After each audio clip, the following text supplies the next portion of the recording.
the tape tends to crease here, and obviously you have a nice little tib anterior tendon here, and they tend to be frictioned as well as the Achilles tendon. So you want to person that's getting constantly taped needs that, especially if you're prophylactic taping in the States do every single time heel and lace pads goes on. Okay, then we put our under wrap. As I said, if you get creases on this, it's going to cause creases in your ankle. So get the person to keep that dorsiflexion. A lot of people just want to keep their ankle like that. That is going to destroy your ankle strap, and it's going to make it look absolutely so messy. So there's two ways I do it. I just hit the back of the foot every single time, but there is a little helpful hint that you can use. So it's up to yourselves. That's another way that you can do. So get them to hold.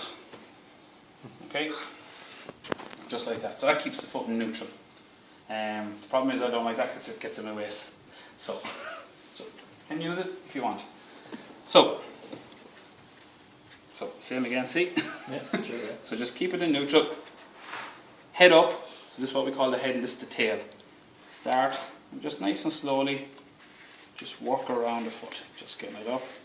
You're just covering every aspect of the heel. And then keep it nice and tight to the skin. And I'm looking for, come on down again a little bit, Ben. And I'm looking for where just the muscle tendon. So there's his muscle belly. So that's where I'm going to go. And every ankle is going to be different. Okay, so look at his muscle belly. And I just want to be just short of that muscle belly. Because the length of the lever, if I finish my ankle here and strap in here, well then his length of the lever is going to be too far, so I want to protect that as much as I can. Unfortunately, the calf is not a circle. Okay, so you can see the muscle and then the tendon. So we go in a kind of an oval shape per se. So I'd always have bits on the skin, and I would use turf spray as well, by the way, as well. And that's what I mean by when you tear it, you lay it down. Okay. Why do you have to tear it? Everything else just keep going. We just tend to don't have that too restrictive. There, simple as, because that's your anchor.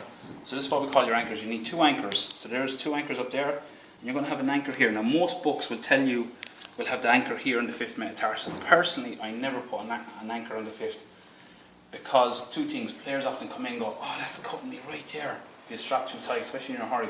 So I just divide it all together.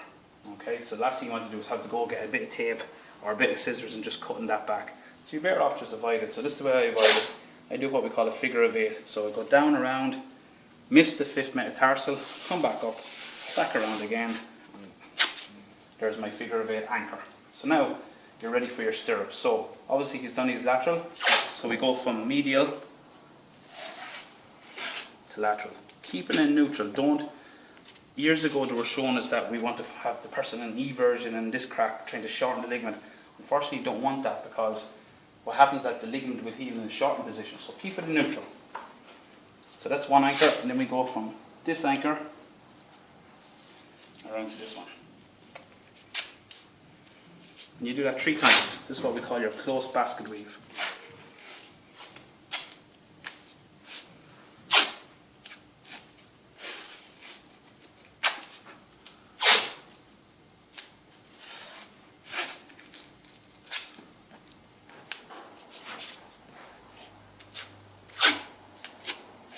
So by the end of it, you literally should have your virtually all closed in. Just re-anchor at the top. Now you're ready for your locks. Okay? So the lock looks like this. It goes from medial to lateral, and I'm going to show you how to tape for both a medial and lateral ankle sprain all in one. So you're going to go down, around the foot, around the heel, back up, back around again, around the heel, back up.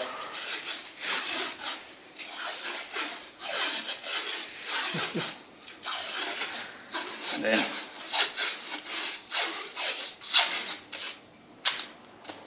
that's your ankle done. Okay?